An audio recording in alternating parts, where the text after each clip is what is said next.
वर्तमान में भारतीय कृष्ण विद्या विहार की लगभग 2200 विद्यार्थी शिक्षा अर्जन कर रहे हैं। भविष्य में विश्व पुनर्निर्माण संघ विद्यालय एवं छात्रों को आधुनिक शिक्षा प्रणाली को केंद्रित करते हुए अत्याधुनिक सुविधाओं को उपलब्ध कराने का प्रावधान भी है। हमारा प्रयास यहीं तक सीमित न रहे, इस हेतु वर्धा रोड स्थित गवसी मानपुर स्थित भारतीय कृष्ण विद्या विहार तीर्थ की नई शाखा आगामी वर्ष 26 और 27 के प्रारंभ से शुरू करने जा रहे हैं।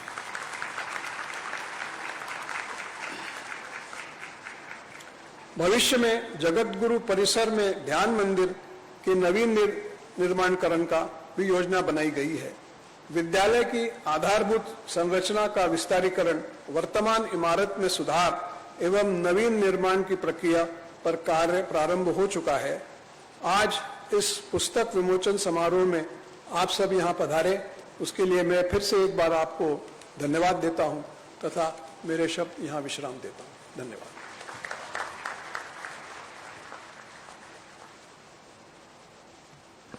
धन्यवाद महोदय। तत्पश्चात कार्यक्रम की श्रृंखला को आगे बढ़ाते हुए मैं आमंत्रण देना चाहूंगी डॉक्टर श्रीराम चौथाईवाले जी को, जिन्होंने वैदिक गणित क्षेत्र में अग्रगण्य योगदान दिया। आपको माधव गणित केंद्र द्वारा स्थापित 10वें माधव गणित पुरस्कार से सम्मानित किया गया है। महाराष्ट्र के अमरावती विश्वविद्यालय में गणित के पूर्व शिक्षक व वर्तमान में नई दिल्ली स्थित शिक्षा संस्कृति उत्थान न्यास के तहत वैदिक गणित विभाग के आप अखिल भारतीय संयोजक हैं। आपसे अनुरोध है कि लिखित पुस्तकों का विवेचन करें तथा उपस्थित जन के समक्ष उसके विषय वस्तु पर संक्षिप्त में प्रकाश डालें।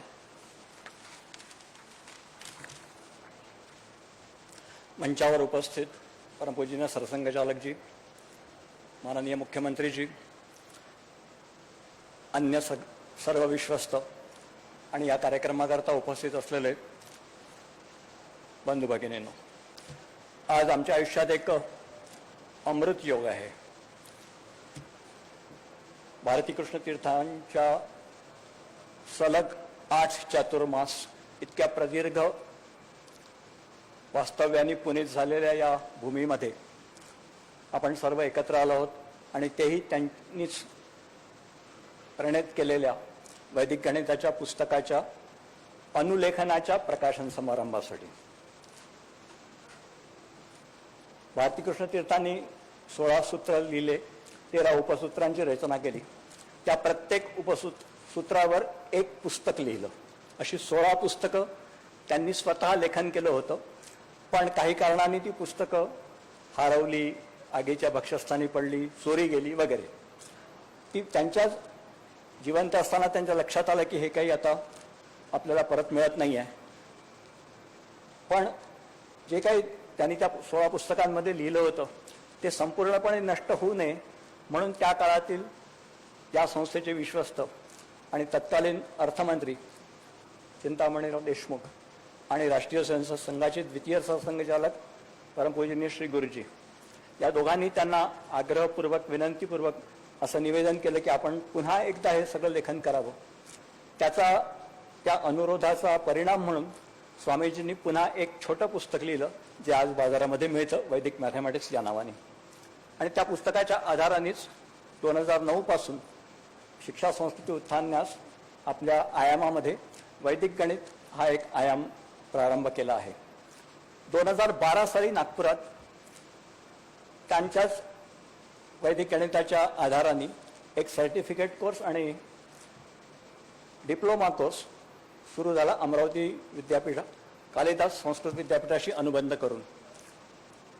हे सर्व घडत असताना आमच्या सर्वांच्या मनात जी काही इच्छा होती की ही जी नवीन शैक्षणिक प्रणाली आता येऊ घातली आहे त्याच्यामध्ये ही भारतीय ज्ञान परंपरा हा एक विषय, ज्याला आजच्या भाषेत सांगायचं तर बझवर्ड आहे, त्या विषयाअंतर्गत गणिताचं पण सगळं काम व्हावं त्या दृष्टीने प्रयत्न सुरू आहेत। म्हणून आम्ही नागपूरची टीम आणि इथले ट्रस्टी यांची जुळवणी झाली, मनं जुळलीत असं सांगायला हरकत नाही. आणि त्यातून वैदिक गणिताच्या प्रसार प्रचाराकरता काही पुस्तकं निर्माण करावी जी शालेय अभ्यासक्रमाच्या आधारावर असतील असा विचार झाला. आणि त्यानुसार वर्ग 5, 6 आणि 7 या 3 विषयांच्या CBSE अभ्यासक्रमाला धरून 3 पुस्तकांचं लेखन पूर्ण झालं आहे. अजून पुढे भविष्यात 2 पुस्तकं लिहिले जातील. त्या 3 पुस्तकांचं आज विमोचन होत आहे. या पुस्तकं लिहिताना खूप लोकांनी खूप मेहनत घेतली आहे. त्या सर्वांचा उल्लेख करणं माझं काम आहे.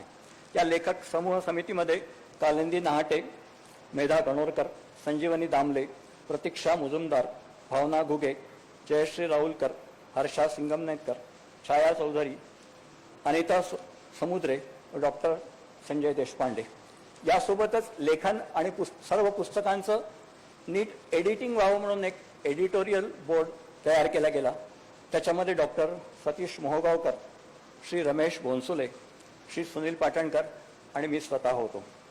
याशिवाय ट्रस्टींमधून या सर्वांच्या आमच्या मागे, या कामाच्या मागे अगदी भक्कमपणे उभे राहिले होते प्रोजेक्ट कोऑर्डिनेटर म्हणून श्री श्रीकांतजी देशपांडे.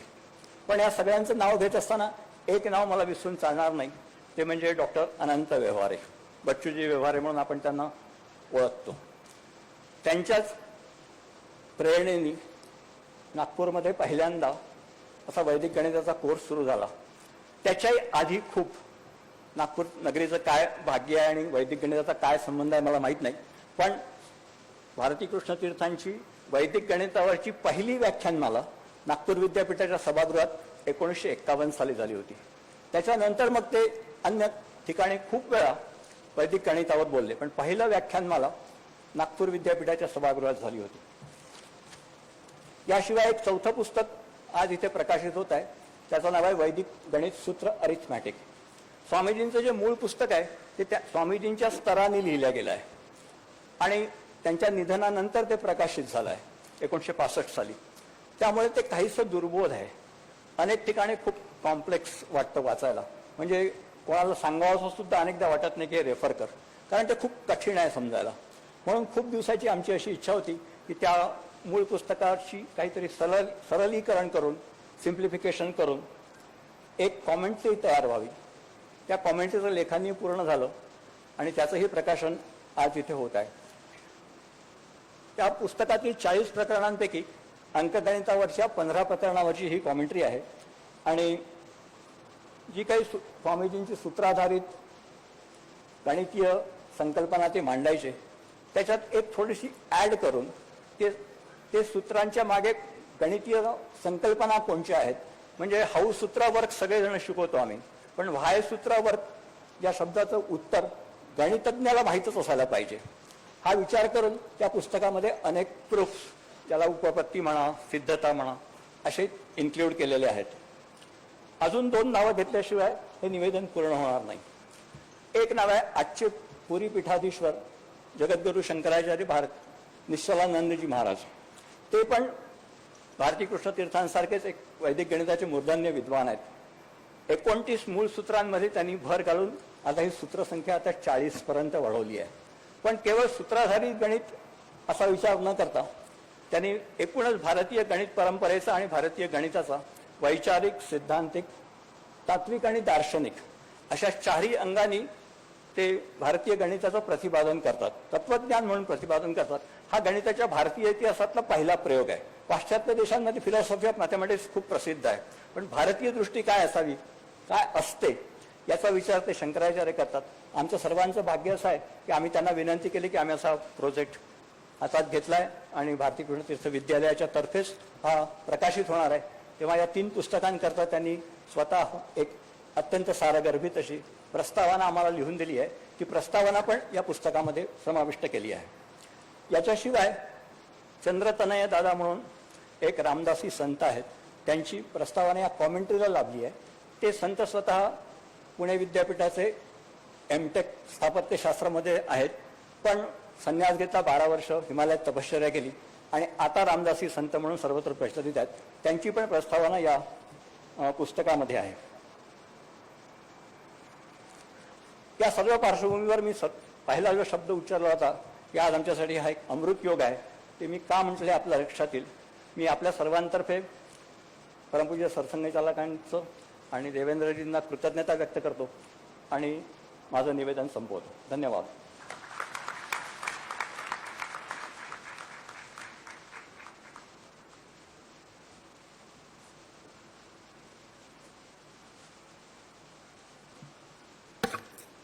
धन्यवाद सर.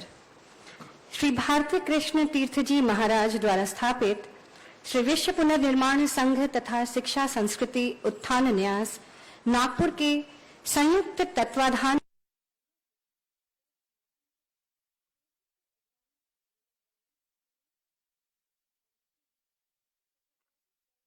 अरिथमेटिक इन पुस्तकों के विमोचन हेतु आग्रह करती हूं मुख्य अतिथि राष्ट्रीय स्वयंसेवक संघ के परम पूजनीय सरसंघ चालक माननीय डॉक्टर मोहन जी भागवत जी को, विशेष अतिथि माननीय श्री देवेंद्र गंगाधर राव फडणवीस जी, मुख्यमंत्री महाराष्ट्र राज्य, श्री विश्व पुनर्निर्माण संघ के समस्त विश्वस्त व पुस्तक लेखन में उल्लेखनीय डॉक्टर श्रीराम चौथाई वाले, डॉक्टर सतीश मोहगांवकर, श्री सुनील पाटणकर तथा श्री उमेश भोंसले जी को कि वे पुस्तक विमोचन हेतु मंच की ओर अग्रसर हों.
तत्पश्चात आज के कार्यक्रम के मुख्य अतिथि पद की शोभा बढ़ाने वाले हमारे मुख्य मंत्री माननीय देवेंद्र जी का मैं परिचय देना चाहूंगी.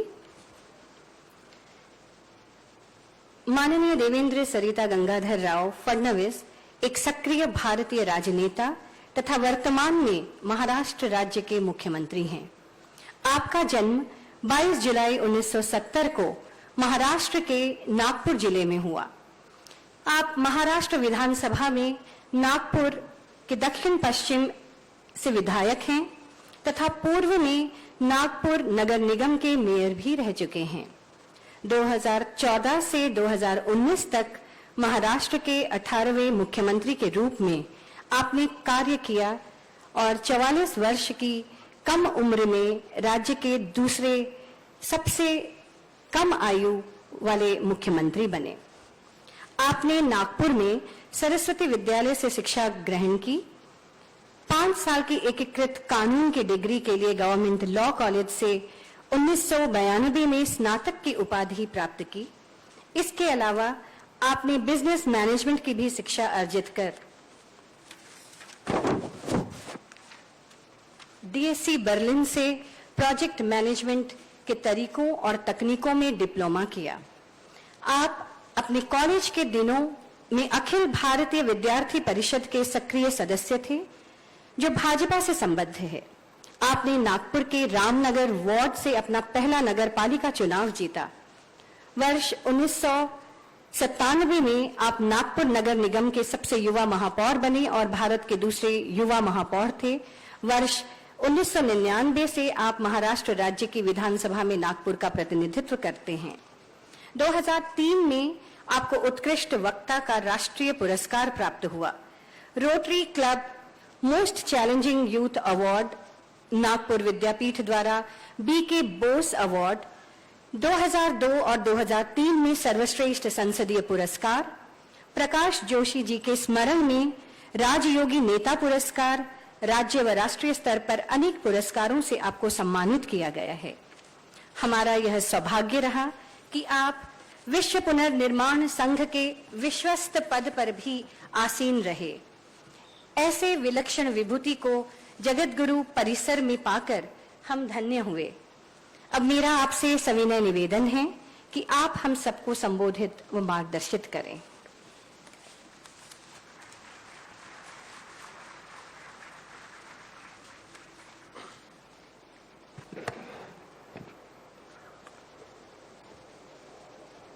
हिंदवी स्वराज के सरसंस्थापक छत्रपति शिवाजी महाराज को नमन करता हूं। भारतीय संविधान के निर्माता भारत रत्न डॉक्टर बाबा साहेब आम्बेडकर, इन्हें भी वंदना अर्पित करता हूं। और जिन्होंने हमें वैदिक गणित की सौगात दी, ऐसे परम पूजनीय जगत गुरु शंकराचार्य भारती कृष्ण तीर्थ महाराज, इनके चरणों में भी नतमस्तक होता हूं। आज इस पुस्तक प्रकाशन समारोह में जिनके हाथों से इन पुस्तकों का विमोचन हुआ, ऐसे हम सभी के मार्गदर्शक और प्रेरणा स्रोत परम पूजनीय सरसंघ चालक डॉक्टर मोहन जी भागवत, यहाँ पर उपस्थित आदरणीय भैया जी जोशी, शांताक्का जी, मंच पर उपस्थित कुमार काळे जी, शैलेश जुगड़ेकर जी, डीपी अभ्यंकर जी, अतुल देव जी, अश्विन घटाटे जी, हर्षल आर्वीकर जी, अभिराम देशमुख जी, तरुण पटेल जी, श्रीकांत देशपांडे जी, जिन्होंने इस पुस्तक के निर्माण में बहुत अहम भूमिका निभाई, ऐसे श्री अभय चौथाई वाले जी और पूरी संपादकीय टीम और यहाँ पर उपस्थित सभी महानुभाव, विद्यार्थी बहनों और भाइयों, आज ये बहुत ही हर्ष की बात है कि हम फिर एक बार जो हमारी प्राचीन संपदा है, ऐसे वैदिक गणित पर आधारित पुस्तकों का विमोचन कर रहे हैं और भारत की सांस्कृतिक पुनरुत्थान के पुरोधा ऐसे राष्ट्रीय स्वयंसेवक संघ के परम पूजनीय सरसंघ चालक जी के हाथों से ये हो रहा है। मैं ऐसा मानता हूं, ये एक बहुत ही सुखद इस प्रकार का अवसर है। हम सभी लोग जानते हैं कि परम पूजनीय जगत गुरु भारती कृष्ण तीर्थ महाराज ने जिस प्रकार से वैदिक गणित की रचना की, 16 सूत्र और 13 उपसूत्रों के माध्यम से उन्होंने संपूर्ण गणित को बहुत ही आसान बनाया और शायद जिन कैलकुलेशंस को करने के लिए कैलकुलेटर नहीं कंप्यूटर का उपयोग करना पड़े, ऐसे भी गणितों को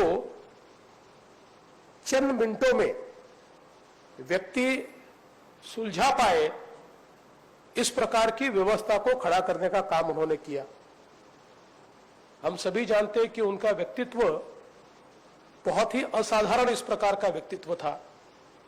कुमार काळे जी ने बताया कि 20 साल की उम्र में 7 विषयों में उन्होंने एमए किया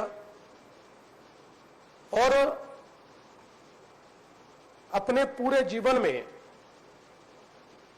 उन्होंने अध्यात्म के साथ समाज और देश की सेवा में भी बहुत सारा समय व्यतीत किया। भारत की स्वतंत्रता की लड़ाई में भी एक बड़ा ही महत्वपूर्ण योगदान ये जगत गुरु जी का हमें देखने को मिलता है और शंकराचार्य के रूप में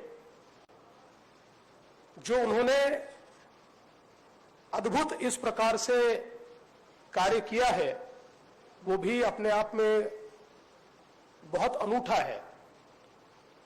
और ऐसा माना जाता है कि हमारी जो शंकराचार्यों की एक बहुत बड़ी परंपरा है, इस परंपरा के वे पहले संत थे जो विदेश गए और 3 महीने विदेश में भी उन्होंने भारतीय संस्कृति, भारतीय ज्ञान, भारतीय विज्ञान, भारतीय गणित, इन सारी चीजों पर व्याख्यान दिया। और वहां के लोग भी बड़े विस्मयचकित थे कि इतना ज्ञान ये भारत में है और हम लोग उसको जानते नहीं है।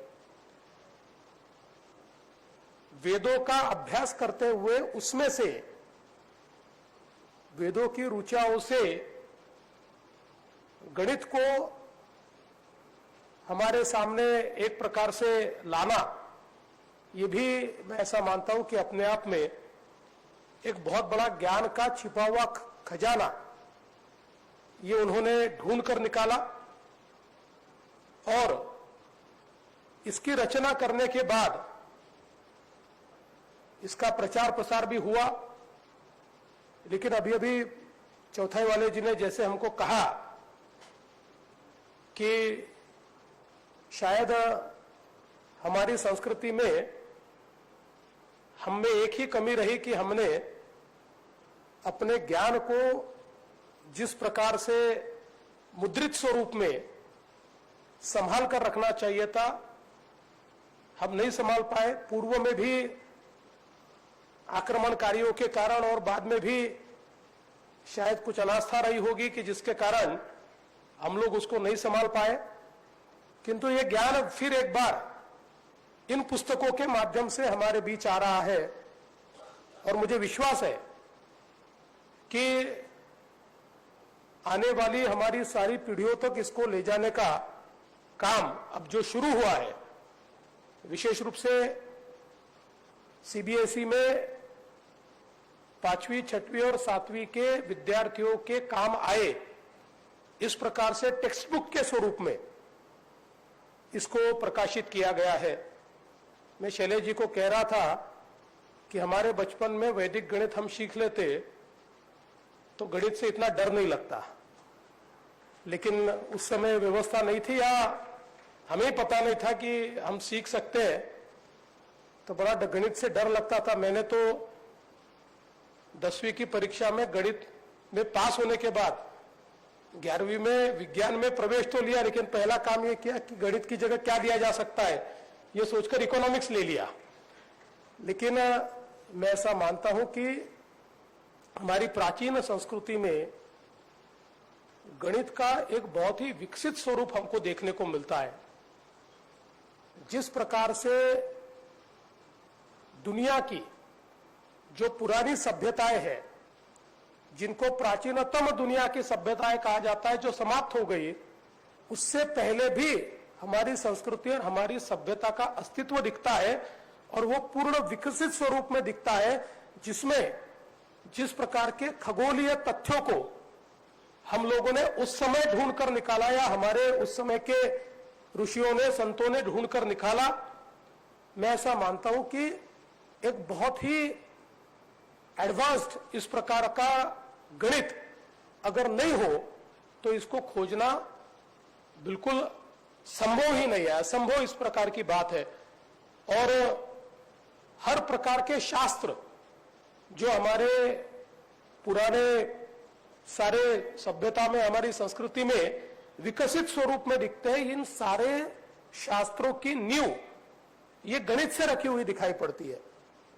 हमारा पंचांग, जो मैं ऐसा मानता हूं कि दुनिया का सबसे पुराना है और सबसे विकसित है, उस पंचांग की नींव भी गणित के आधार पर रखी हुई है। और इसी के चलते दुनिया में इतने सुधारित अवस्था में हमारे देश में जो गणित की परंपरा थी, वो परंपरा शायद अंग्रेजों ने जो नई शिक्षा नीति लाई, उसमें कुछ अलग स्वरूप से हमारे सामने आई। जैसा हम लोग जानते हैं कि अलजेब्रा हम लोगों ने सीख लिया, अब हमारा ही गणित ये कहीं ना कहीं अरबों में जाकर अलजेब्रा हो गया और उसको ही हमने सीखा। तो मुझे लगता है कि अब ये बहुत जरूरी है कि ये जो हमारी सनातन संस्कृति है, जिसने इतने वर्षों में अखंडित रूप से हमें ज्ञान दिया है, उस ज्ञान को हम पुनर्प्राप्त करें। उस ज्ञान को केवल हमारे लिए नहीं तो दुनिया के कल्याण के लिए हम उसका इस्तेमाल करें। आज हम लोग देखते हैं दुनिया अल्गोरिदम की बात करती है। हम लोग ये कहते हैं कि हम लोग सारे नैनो की ओर जा रहे हैं, बड़ी बड़ी चीजें नहीं, सब सूक्ष्म, इस प्रकार से सारा ज्ञान तैयार हो रहा है। ये जो अल्गोरिदम की बात हम कहते हैं, मैं ऐसा मानता हूं कि अगर हमारे वेदों के ज्ञान को हम देखें तो अल्गोरिदम से अलग नहीं है।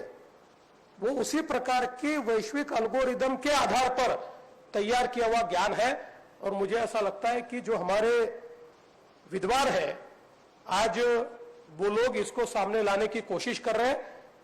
मैं आज के इस कार्यक्रम को बहुत बहुत शुभकामनाएं देता हूं और धन्यवाद देता हूं कि ये बहुत अच्छा कार्यक्रम यहां पर हो रहा है। ये पुस्तकों का विमोचन यहां पर हो रहा है और इससे एक नई शुरुआत हम लोग कर पाएंगे। मैं आज के इस मौके पर काळे जी, शैलेश जी, आपको ये भी कहना चाहता हूं कि हम लोग वैदिक गणित में गुणवत्ता केंद्र शुरू करें और अगर यहां पर आप उस केंद्र को शुरू करना चाहते हैं तो महाराष्ट्र सरकार उसमें आपको मदद करेगी और हम लोग एक सेंटर ऑफ एक्सेलेंस, एक गुणवत्ता केंद्र इन वैदिक गणित ये यहां पर शुरू करेंगे। और साथ साथ ये जो एक ज्ञान का अनुपम खजाना आपने आज समर्पित किया है, उसको महाराष्ट्र के हमारे विद्यार्थियों तक, स्टेट बोर्ड के भी विद्यार्थियों तक कैसे पहुंचाया जाए, इसका प्रयास मैं करूंगा। उस बारे में एक व्यवस्था को कायम करने की कोशिश हम निश्चित रूप से करेंगे। इस बहुत ही सुंदर ऐसे कार्यक्रम में आपने मुझे निमंत्रित किया, इसलिए आपका बहुत बहुत आभार व्यक्त करता हूं और अपने शब्दों को विराम देता हूं। जय हिंद, जय भारत।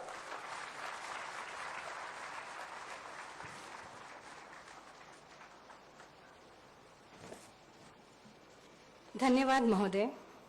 यह बड़ी सोच, यह दूरदृष्टि, यह ऊर्जा हमें भी मिल जाए तो हम सबके जीवन में भी आशा की कोंपल खिल जाए। कृत उपकृत मन के भाव सुमन हम सादर अर्पित करते हैं। आपके सानिध्य हेतु कृतज्ञता ज्ञापित करते हैं, कृतज्ञता ज्ञापित करते हैं। राष्ट्रीयता कोई स्थूल पदार्थ नहीं है जिसे देखा जा सके।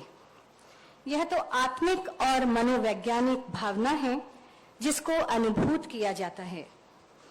तो प्रस्तुत करना चाहूंगी एक वैयक्तिक गीत।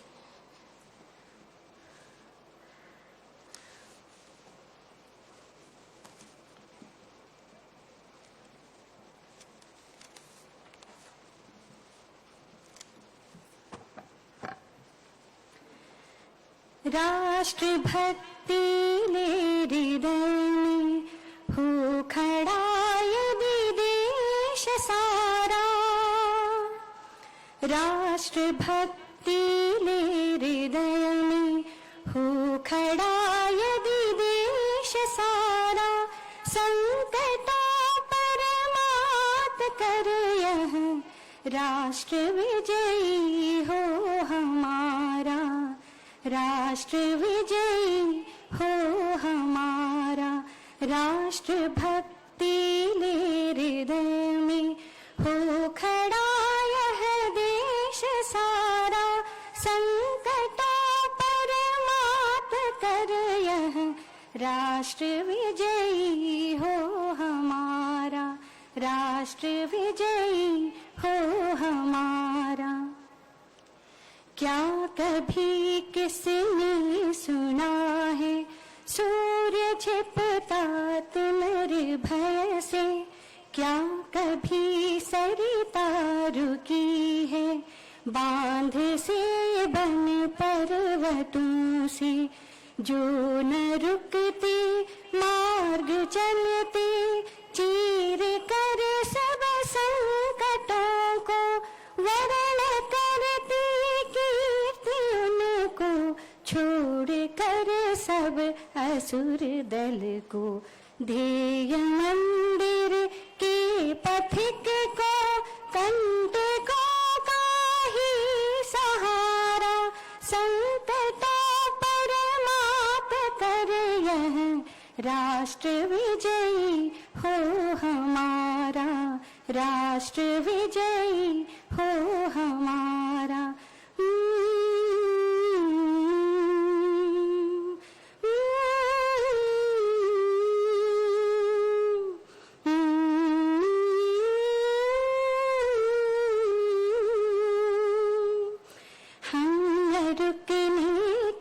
चले हैं सूर्य के यदि पुत्र हैं तो हम हटने को चले हैं सरित की यदि प्रेरणा तो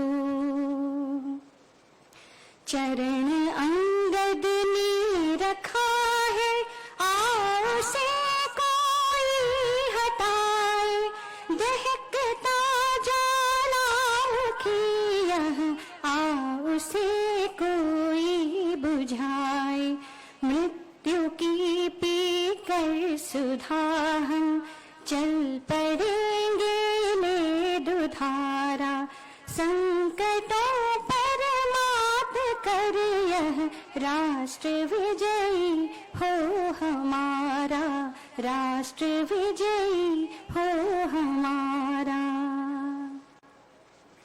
ज्ञान के विज्ञान के भी क्षेत्र में हम बढ़ चलेंगे नीले नभ के रूप के नव अर्थ भी हम कर सकेंगे भोग के वातावरण में त्याग का संदेश देंगे त्रास के घन बादलों में शौक की वर्षा करेंगे स्वप्न यह साकार करने संगठित हो देश सारा संकटों पर मात कर यह राष्ट्र विजयी हो हमारा, राष्ट्र विजयी हो हमारा, राष्ट्र विजयी हो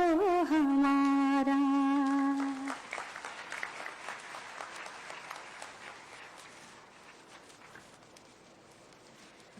तत्पश्चात मैं आज के मुख्य अतिथि राष्ट्रीय स्वयंसेवक संघ के परम पूजनीय संघ चालक डॉक्टर मोहन भागवत जी का परिचय देना चाहूंगी। आपका जन्म 11 सितंबर 1950 को महाराष्ट्र के चंद्रपुर जिले में हुआ।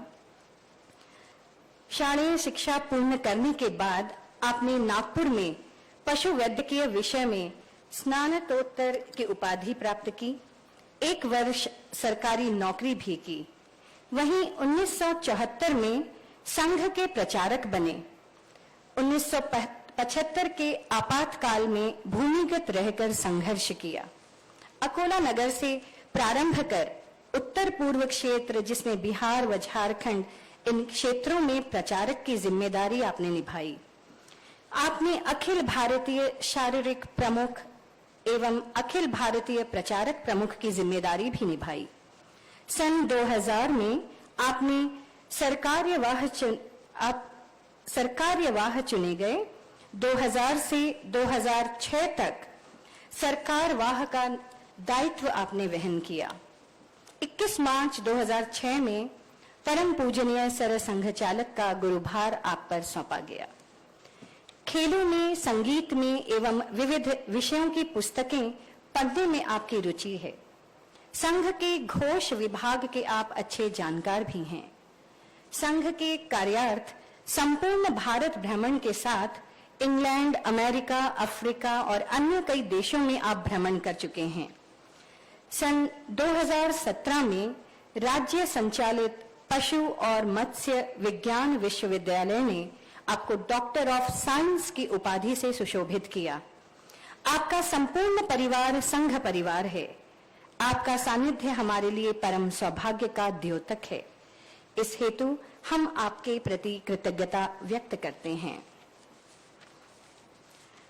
आपसे विनम्र आग्रह है कि समस्त उपस्थित सभासदों को संबोधित कर सबको कृतार्थ करें।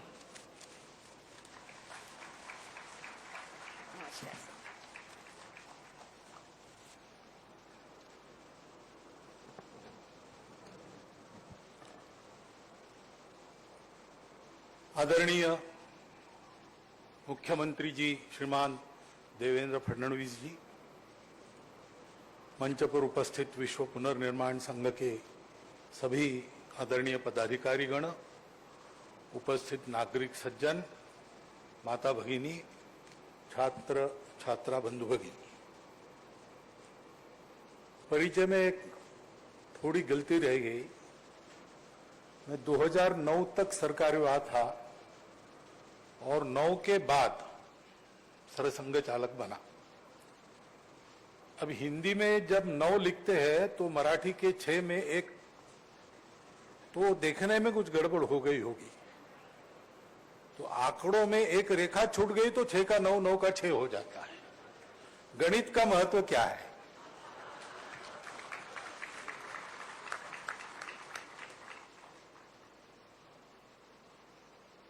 मैंने भी गणित से डर के मैट्रिक में ही गणित छोड़ दिया था, परंतु आगे जाकर ध्यान में आया कि गणित अपना पीछा नहीं छोड़ता, क्योंकि गणना का संबंध सृष्टि के उत्पत्ति से है पूरा, तब से वो चलता है। ऐसा अपनी भाषा में ऐसा कहते हैं कि अव्यक्तों को व्यक्त होना है तो गणित से ही शुरू होता है। पूरा का पूरा सांख्य दर्शन, ये संख्या के कारण सांख्य दर्शन है। और हम जानते हैं कि एटम के न्यूक्लियस के चारों ओर प्रदक्षिणा करने वाले इलेक्ट्रॉन कितने हैं, इस पर उस एटम से बनने वाला धातु या अधातु तय होता है। हाइड्रोजन यानी न्यूक्लियस के चारों ओर एक प्रदक्षिणा करता है, एक इलेक्ट्रॉन। ऐसा हर एक का एटॉमिक नंबर रहता है, उसके अनुसार पदार्थ, वस्तु, गुणधर्म सारे बदलते हैं। पूरे दुनिया में हम वक्र रचना देखते, कर्वेचर्स देखते हैं, सुंदरता में वो बात आती है। अब मनुष्य के बुद्धि को जो सुंदर लगता है उसका कर्वेचर इंडेक्स, उसका एक आंकड़ा ही है, उसको गोल्डन नंबर कहते हैं। 1/1/1/16 या 1/16 ऐसा कुछ है। ऐसा रेशो जिस कर्वेचर में है वही हमको सुंदर लगती है। सारी बातें ये गणित से जुड़ी है। अनेक महत्व के प्रसंगों में भी गणना का ही उल्लेख आता है। नल दमयंती की कथा आपको पता है। नल राजा द्यूत हार गए अपने ही भाई समान मित्र पुष्कर से, और सब कुछ खो दिया उन्होंने। आगे चल के भाग्य के अनेक फेरे लगाकर राजा ऋतुपर्ण के या वो और उनकी पत्नी अपने घर में एक दूसरे को खोज रहे हैं।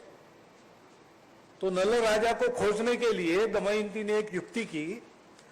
जब उसको एक प्रश्न उसने रखा कि कौन ऐसा पुरुष है जो अपने पतिव्रता पत्नी को, दोनों में आपस में अच्छा प्रेम होने के बाद भी जंगल में अकेली छोड़ देगा, उसका आधा वस्त्र काट के साथ ले जाएगा, उस पत्नी का अपराध क्या है? अपने दासों को उन्होंने भेजा राज्यों राज्यों में, और ये प्रश्न पूछते जाओ, और जो उत्तर देगा उसका रूप वर्णन मुझे बताओ आकर। तो ये बदले हुए रूप में राजा नल बाहुक नाम के सारथी के नाम में राजा ऋतुपर्ण के यहां नौकरी करते थे, घुड़साल के प्रमुख थे। तो उनके कान पर जब ये बात आई तो उन्होंने उत्तर दिया उसका कि उसके प्रेम में कोई कमी नहीं है, लेकिन भाग्य का मारा वो क्या करेगा। पत्नी के लिए अन्न प्राप्त करने के लिए, पंछी पकड़ने के लिए आधी साड़ी काट के ले गया, साड़ी लेके पक्षी उड़ गए। अब उसके पास वस्त्र नहीं, वो जाए कैसे और पत्नी का पालन पोषण करे कैसे, तो वापस नहीं जा सका वगैरह वगैरह बताया। तो वो दासों ने आके बताया दमयंती को कि एक आदमी है लेकिन वो नल राजा के जैसा तो है नहीं, एकदम अलग रूप है। तो फिर दमयंती ने एक स्वयंवर रचा, झूठाई, और केवल राजा ऋतुपर्ण के यहां उसका न्योता दिया। शाम को न्योता दिया, कहा कि कल है, कल आपको पहुंचना है। तो 12 घंटे में पहुंचना इतना दूर, तो भावुक का साथ लिया। भावुक अश्वपारखी था, बहुत अच्छा घुड़साल का प्रमुख था। उसने जो घोड़े चुने वो अत्यंत गति से दौड़ा के ले गए। इतनी गति थी कि राजा का उत्तरीय हवा से गिर गया। राजा ने कहा रथ रोको, उत्तरीय उठाता हूं। तो नल ने कहा महाराज आप बोल रहे इतने में हम 100 योजन आ गए आगे, अब वो मिल नहीं सकता आपको उत्तरीय। तो राजा ऋतुपर्ण चकित हो गए और उन्होंने कहा मेरे पास भी एक विद्या है, वो तुम सीखो। मेरे पास गणना की विद्या है। मैं इस पेड़ को देख रहा हूं, इसके कितने फल है, इसके कितने पत्ते हैं, नीचे कितने पत्ते और फल गिले हैं, मैं देख के बता सकता हूं। वो पहुंच गए दमयंती के यहां। तब जब पता चला कि ये नल राजा है, तो फिर ऋतुपर्ण ने उसको ये गणना की विद्या दी, जिसके बल पर वो द्यूत में फिर से जीत गया। ऐसा एक प्रसंग गणना का महत्व बताने वाला। दूसरा प्रसिद्ध महाभारत का प्रसंग है कि विराट राजा के गायों का अपहरण करके कौरव ले गए और अर्जुन प्रकट हुए उत्तर को सारथी बनाकर लड़ने के लिए। तो दुर्योधन ने कहा कि यह समय से पहले प्रकट हो गए, अब इनको और 13 साल जाना पड़ेगा। तो भीष्म ने कहा नहीं, तुम्हारी गणना अलग सौर गणना है, चांद्रमास की गणना करते तो ठीक है। तो यहां भी गणना और गणित का ही संबंध आता है। हर बात में गणित है। गणित शास्त्र की ये दृष्टि हमारे यहां है। हमारे यहां मंत्रों में भी गणित है।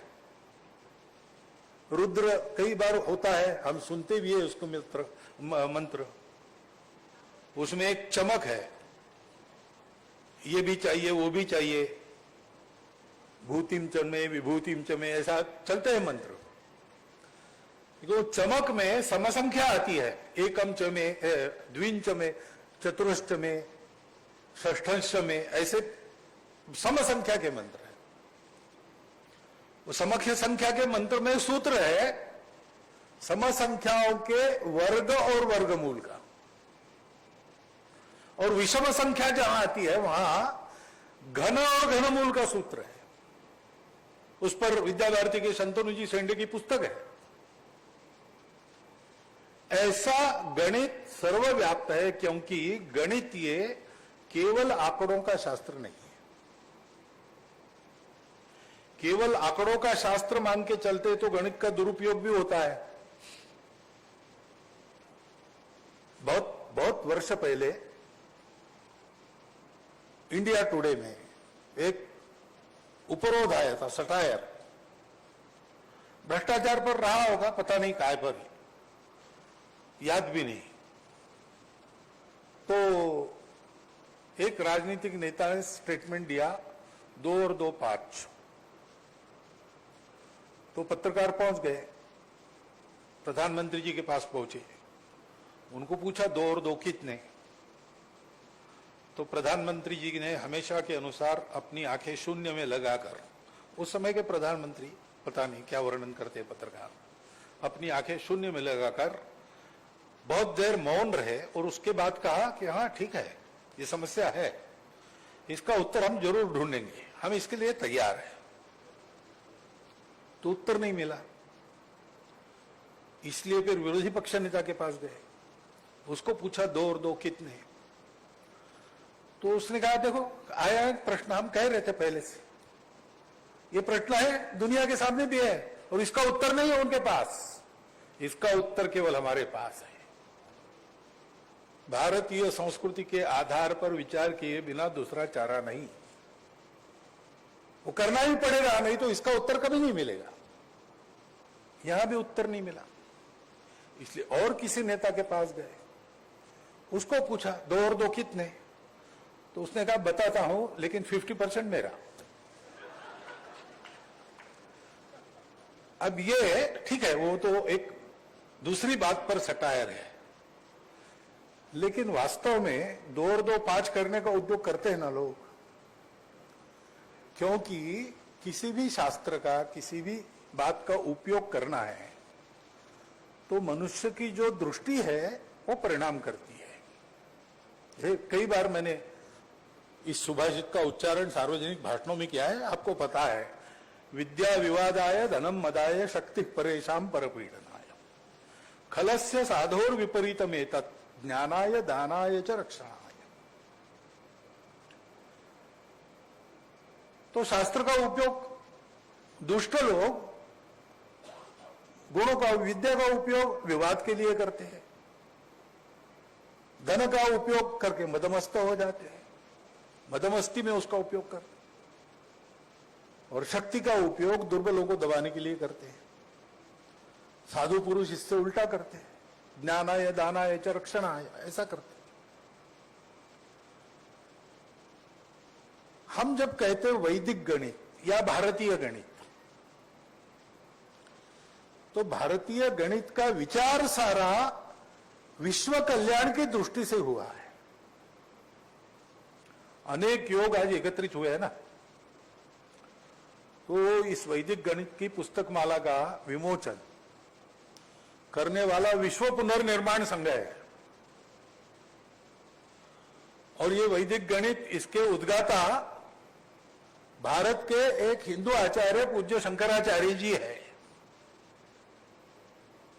और नागपुर में ही हो रहा है, क्योंकि नागपुर में ही विश्व की पुनर्रचना के लिए अपने स्व के आधार पर भारत को खड़ा करने वाला समाज तैयार हो, इसके लिए प्रयास शुरू हुआ।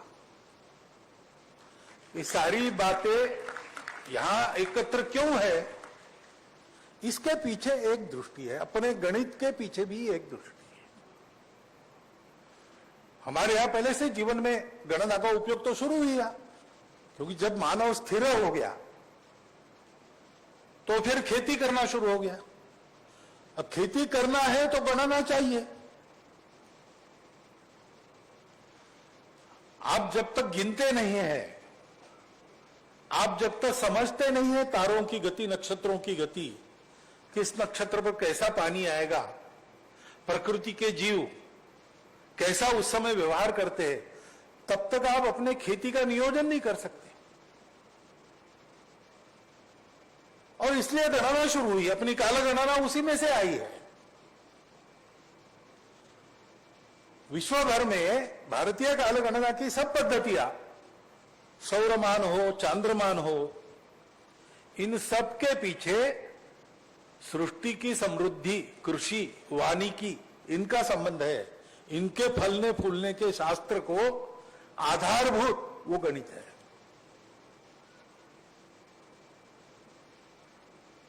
और इसलिए अत्यंत शास्त्रीय गणना हुई है। वो जो गणना होती है उसका प्रत्यंतर आप आकाश में देख सकते हैं।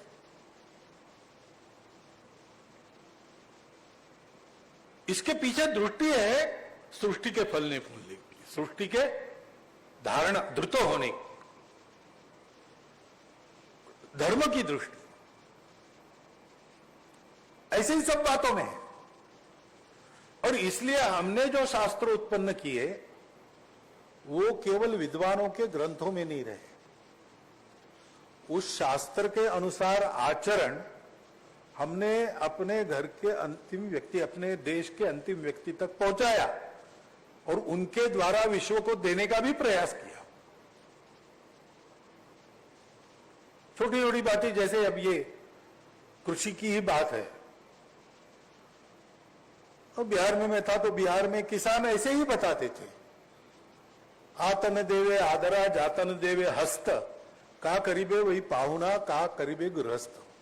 पाहुना यानी अतिथि, जिस अतिथि को आते समय आदर नहीं मिलता, आइए आइए बैठिए कैसे है, ऐसा मिलता नहीं, और जाते समय रास्ते से उसको हाथ नहीं मिलता, यजमान विदा करते समय उसको हाथ नहीं देते, वो बेचारा क्या करेगा? ऐसा एक अर्थ है। और दूसरा है कि कृषि आते समय आर्द्रा नक्षत्र पर वर्षा नहीं होती, और कृषि समाप्त होते समय हस्त नक्षत्र पर वर्षा नहीं होती, तो वो गृहस्थ जिसको बैठकर अपना घर-बार एक जगह चलाना है, उसके लिए कृषि का ही साधन था। तो गृहस्थ भी क्या करेगा अगर आर्द्रा में वर्षा नहीं हुई और हस्त नक्षत्र में वर्षा नहीं हुई? ऐसे हमारे घर घर तक, झोपड़ी तक, अंदर तक, जंगल के लोगों तक, शहरों से लेकर, तो ये विज्ञान छोटे छोटे आचरणों के रूप में पहुंचा। उन आचरणों के पीछे तर्क क्या है, गणित क्या है, गणना क्या है, सृष्टि के सत्य क्या है, इसकी पढ़ाई, इसका प्रबोधन करने वाले लोग थे। वेद क्या है? गीता में कहा है भगवान ने, त्रैगुण्य विषया दे वेदा। सत्व रजतम 3 गुणों से प्रकृति बनती है, उस प्रकृति का विज्ञान वेद है। आज का विज्ञान हम भौतिक साधनों से उसको प्राप्त करने का प्रयास करते हैं। बड़ा देखना है, अपनी आंखें जितना देख सकती देखते, बाद में दूरबीन का उपयोग करते। छोटा देखना है, आंखों से जितना देख सकते देखते, बाद में माइक्रोस्कोप लाते। लेकिन अब भौतिक साधनों से इनको हम प्रत्यक्ष जान सके, विज्ञान के लिए प्रतीति आवश्यक है, वो प्रतीति ले सके, इसलिए अब ये साधन काम के नहीं है। अब जो होता है उसमें एक बात तो है, गणित और तर्क से ही होता है, प्रतीति पाना मुश्किल है। और पाएंगे आगे चल के तो भी कुछ लोग पाएंगे, सर्वसामान्य समाज तो श्रद्धा रखकर ही चलने वाला है। उसके पीछे तर्क क्या है उसको पता नहीं चलेगा। इसका लाभ कुटिल लोग लेते हैं, तरह तरह के विज्ञापन देते हैं, और कभी कहते हैं कि डायबिटीज के लिए आलू अच्छा नहीं है, कभी कहते अच्छा है, कभी तो चावल नहीं खाना चाहिए, कभी कहते खाना चाहिए। सामान्य आदमी जब जो प्रचार चलता है उसके अनुसार चलता है, वो ज्ञानी नहीं बनता। कभी मुक्ति का साधन जो ज्ञान है वो उसको प्राप्त नहीं होता। भौतिक वस्तु का भी ज्ञान हमारे यहां आवश्यक माना है, अविद्या मृत्युम तीर्थवा, वो उसको नहीं मिलता है, और इसलिए वो हमेशा परतंत्र रहता है। प्रत्येक व्यक्ति के सच्ची स्वतंत्रता के लिए प्रत्येक व्यक्ति को ज्ञानवान होना, अभी ज्ञान का युग है ऐसा कहते हैं, उसकी आवश्यकता रहेगी। ये हमारे यहां हुआ था, कभी जाके हमारे बहुत सुख में होने के कारण हम ही भूल गए, हम ही विलास प्रिय हो गए, हमने ही उपेक्षा की, हमारे स्वार्थ जागृत हो गए, हमने ज्ञान से लोगों को वंचित रखा, ये सब हमने किया, उसका लाभ पर क्या आक्रामकों ने लिया, फिर हमारा जीवन उद्ध्वस्त हुआ, इसके सारी व्यवस्थाएं समाप्त हो।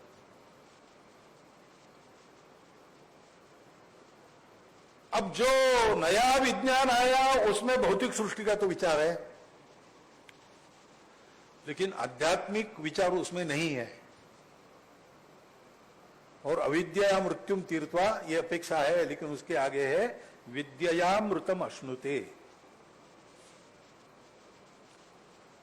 मृत्यु से संघर्ष, उस पर विजय या पराजय, इस चक्कर से ही मुक्त हो जाओ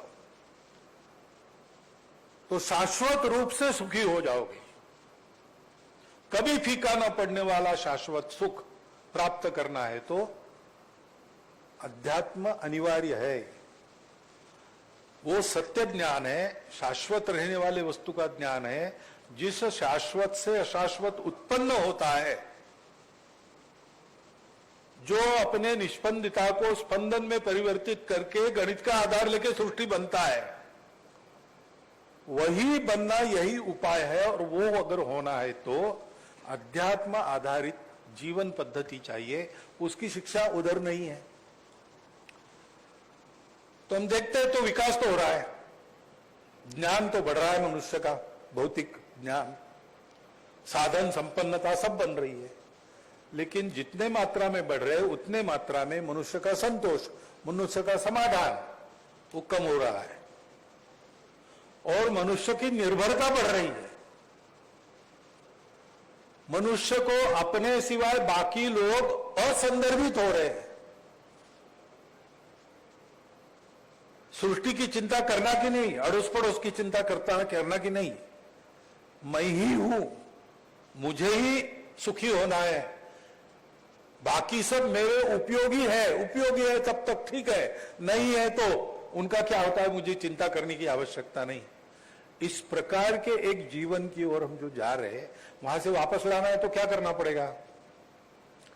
तो हमको सभी ज्ञान जो आज के विज्ञान से प्राप्त होता है वो भी, और हमारा परंपरागत ज्ञान भी, इस आध्यात्मिक दृष्टि के आधार पर उसकी पुनर्मंडना करनी पड़ेगी। उसके आधार पर अपना ज्ञान बढ़ाकर हमको अपने जीवन से विश्व को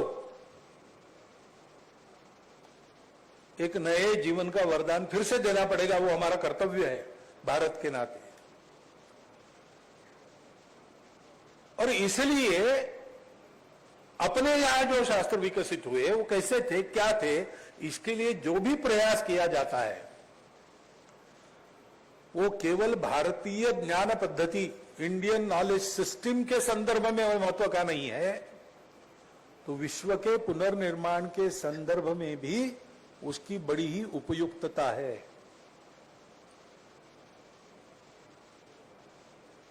विश्व को इसकी आवश्यकता लग रही है। ये जब से शुरू हुआ विश्व को धीरे धीरे लगने लगा। उस समय भी पूज्य भारती तीर्थ स्वामी जी के समय भी, उनके पहले से, जब पाश्चात्य लोगों ने भारत को अपने अधीन कर लिया तब उनका परिचय भी भारत से हो गया। तब से विश्व को लग रहा है कि एक न एक दिन भारत की ओर हमको आना पड़ेगा, और आज तो सबको लगता है, उपाय ही नहीं मिल रहे दूसरे। ऐसी अवस्था में भारत को दुनिया का नेतृत्व करना है तो जिस दृष्टि के आधार पर 2000 वर्ष प्रयोग हुए और सब अधूरे रह गए, अयशस्वी भी हो गए, उनका उस अधूरापन दूर करने के लिए अपने स्व के आधार पर सारे शास्त्रों को फिर से देखकर, फिर से पुनर्रचित करते हुए, उसका उपयोग करते हुए देश को आगे ले जाने का उद्यम करना पड़ेगा। और इसलिए तब से यह भी हो रहा है कि हम लोग अपना क्या है देखने लगे हैं, उसकी महत्ता क्या है उसको समझने लगे हैं और उसको आगे ले जाने के लिए प्रयास में है। स्वामी जी ने यहां बैठकर फिर से लिखा, उनको लिखने के लिए कहा गया। कहने वाली विभूतियां भी बहुत सोचने समझने वाले लोग थे। सीडी देशमुख अर्थशास्त्र के पंडित थे, आधुनिक अर्थशास्त्र उनको पता था, फिर भी उन्होंने वैदिक गणित को लिखने के लिए कहा। पूजनीय गुरु जी तो जानते ही थे सारी बात। ये सारी जो बातें हो रही है, समय एक करवट ले रहा है। विधाता ने सृष्टि के लिए जो भविष्य निर्धारित किया है उसकी ओर सृष्टि जा रही है, ऐसा मानने वाले मानते हैं। उस परिवर्तन के उपक्रम का ही ये भी एक महत्वपूर्ण अंश है। और इसलिए आज इस विमोचन के द्वारा हम जो इस प्रकार के विचार और अनुसंधान को गति देने वाले हैं, उसका एक्सीलेंस सेंटर यहां स्थापन करेंगे, ऐसा कहा गया है। ये सारा जो होगा वो विश्व के पुनर्निर्माण के दृष्टि से लड़खड़ाती हुई दुनिया को फिर से सुखी सुंदर दुनिया बनाने की दृष्टि से चल रहे बड़े उपक्रम का एक अंग है। यह इसका महत्व हम ध्यान में रखें और इस कार्यक्रम को, इस उपक्रम को इसी दृष्टि से देखते हुए सब प्रकार से उसकी सहायता करें, इतना एक अनुरोध आपके सामने रखता हूं और मेरे 4 शब्दों को विराम देता हूं।